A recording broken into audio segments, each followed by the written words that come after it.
welcome. This is Kevin, also known as AWOL, and today we're working with another one of my Blindsided Creations. This was pattern 67078 over on BraceletBook, and it's an interesting bracelet to make. There's, as far as segment knotting goes, there's not a lot of it, but there are ways to like sort of work out bits on the left so you can do more stuff on the right, and in some ways that's kind of like the best way of doing it, where it all comes together. It was surprisingly easier than I thought it was going to be, although I did have to like follow the pattern really closely and make sure that everything was going the way it's supposed to go. So there was that. Like I really did have to like watch the pattern, not every knot, but like, okay, know that the blue is coming all the way down to the end, and then look back and see like how far does this black string actually go before it changes directions. And because there's 6 different colors in it, it makes it real easy to say, okay, this one goes, you know, however far, like just past the green, or you know, whatever the colors were involved. So that worked out really well. And I do like how they sort of, the red has a little part, and then the orange, and then it, you know, the yellow, and then the green, the blue, the purple. But the one thing that kind of struck me, and especially while I was making it, was the fact that there is a little indentation of red and an indentation of purple that doesn't quite go with everything else. Like if you were to enlarge this, I don't see what those extra little notches in it, what that becomes. And in some ways it's sort of kind of, for me, it kind of ruins the pattern a bit, because there's something very nice and symmetrical going on. It's like the same sort of shape. It's like a really stretched out S shape, right? A little coming down, coming across, and coming down again. And all the other colors do it. The orange does it, the yellow, the green, and the blue. They all do the same basic shape. But the red and the purple, there's something extra. And I don't quite get how that plays into it, other than the fact that it kind of had to happen in order to make the whole thing work. But again, if you were to enlarge it, try to double it, try to stretch it out into something else, I kind of don't see where that comes into play. It's just, you know, there's the red one already. And see how the yellow, it just comes down and whatever. It just doesn't fit with the whole rest of the pattern in a sense. And it's not something that like you kind of notice right away when you look at the bracelet. You kind of see the flow of the colors, and that's really nice. But that one little element to it, just, yeah, I don't know. I didn't like it as much. It is pretty though. It is pretty. And for a 12-string bracelet, it seems kind of complicated and a lot going on for such a small space. So that does make it kind of interesting and fun. And yeah. And if you watch the way that I put it together, I really honestly think that I got into the right kind of rhythm, as far as like which parts to put together first, and like how to get it to kind of come together in the best way possible. I really do, because overall the whole thing only took me an hour and 5 minutes to put this together, which 12-string bracelet, that seems pretty good. That's kind of close to average. Well, it's close to average when the pattern's not complicated, right? If you have like good segment knotting going on, that an hour is right about there. And the fact that I was able to pull this off in that amount of time kind of says I must have gotten the right kind of rhythm, the right kind of structure going to make this work out the way that it did. So yeah, you might take a moment just to kind of study how I kind of work it out. There's times where like I start to get things going on the left, but stop, because you need to build out, or stop on the right, and then but you have to stop so that way you can build out the stuff that's on the left hand side, so that way the stuff on the right will come in and be able to go full length with whatever that is. So yeah, it was a lot of like kind of planning ahead and trying to make the most out of it, and yeah, it worked out pretty cool. I can kind of see why this pattern was chosen for the Blindsided Creations, because it's not like anything I normally do. There's a certain level of how complicated it is, and so I'm kind of thankful to have been tried by a pattern of this nature. But I don't kind of want to do that like all the time either.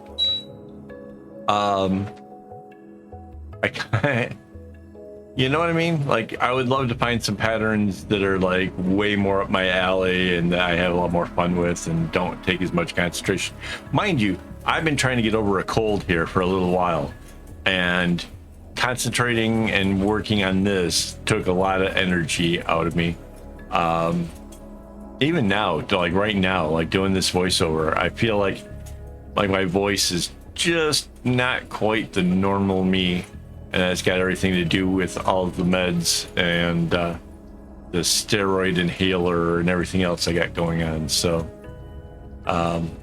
doing my best to keep on top of things, keep the videos coming.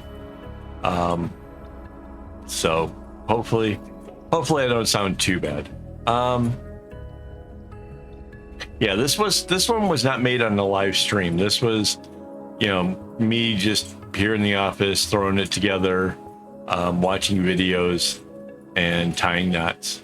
And like I said, I think it came out pretty cool. I think this is a very interesting, like that.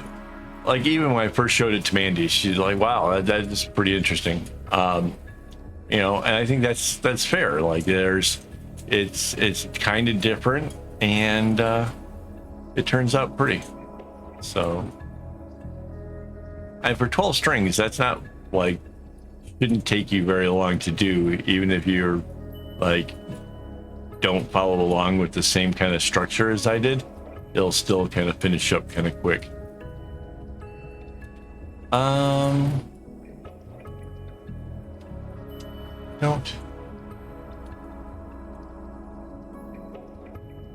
Oh, it is intermediate at best, because there's lots of zigzags involved. So this is not a very beginner friendly kind of thing at all. And the white string hardly gets used. The black strings totally get used a lot. Wasn't so bad that I had to worry about the tassels or any of that kind of stuff, but just be aware that yeah, the black string gets used a heck of a lot more. The white strings are really long at the end. Oh, it was kind of cool. Like, all of the hot colors ended up on the left hand side with the cold colors on the right hand side when it came to the tassels at the very end of it. So the braids actually look pretty cool together. Trying to think of like if there was anything else like I kind of gathered from this along the way, and I'm not really sure that there was.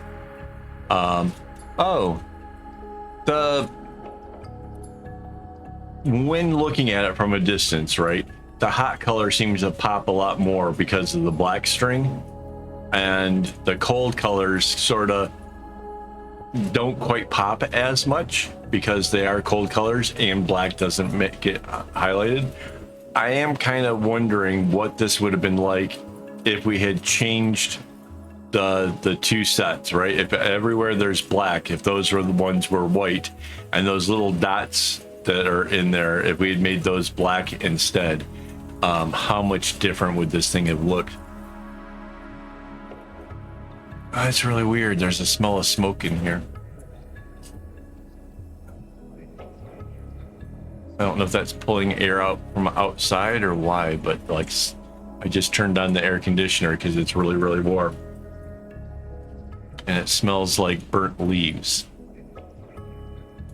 And I don't know why. Oh, before I forget, thanks to my YouTube members for making this stuff possible. The string, the lights, all the stuff that goes into making these videos are made available because of their generosity. If you want to join, it's easy. Down by the subscribe button, there's a little thing that says join. It's $4 USD or $5 Singaporean or something in your currency, wherever you might be. But a little bit goes a long ways in trying to help the channel become a little bit more sustainable. At some point, I want to get to the point where I'm making enough to be able to pay for the stamps or whatever to be able to mail out bracelets to people and just have like crazy contests or something. I think that would be fun. I'd like to get more bracelets into more hands. Maybe we can turn it into a craze like it was like in the early 90s. Everybody was like wearing bracelets back then. So maybe the way of doing that is just to get more out, you know, to all the different people and see how that goes.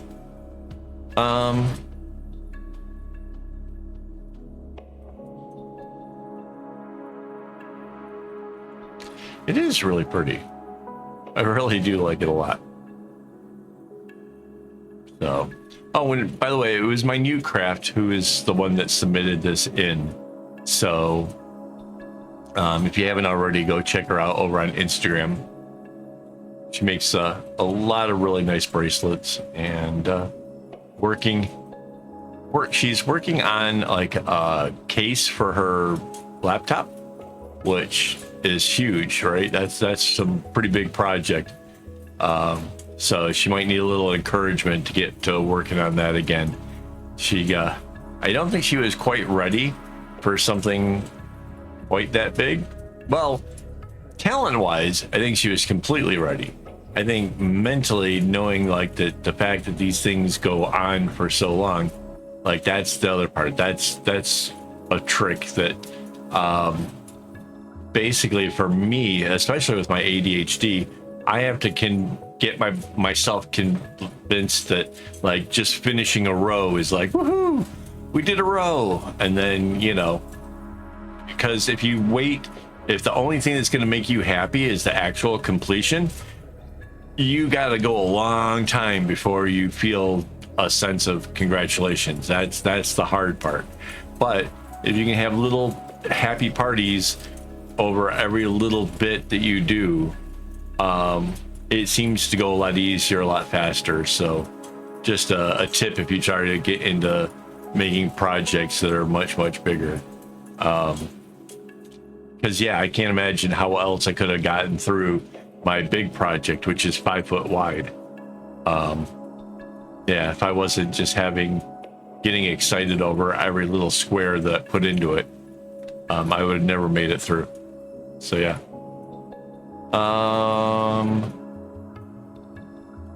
You know, it's really hard to tell like where I am on the bracelet in regards to it because of the fact that the way the pattern repeats. And I had considered, honestly, making it flip in the center, but then I realized like that's not kind of as interesting as letting it go all the way out. Yeah, I'm kind of glad I went with the way that I did, because it's an interesting look. It's kind of fun. Yeah, it really smells like burnt leaves in here. I don't know what's wrong. Hang on.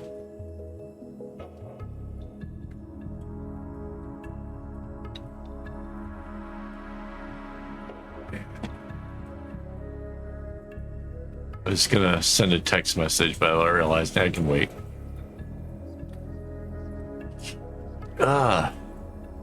Yeah, with having a stuffy nose, the last thing you want is the smell of burning leaves.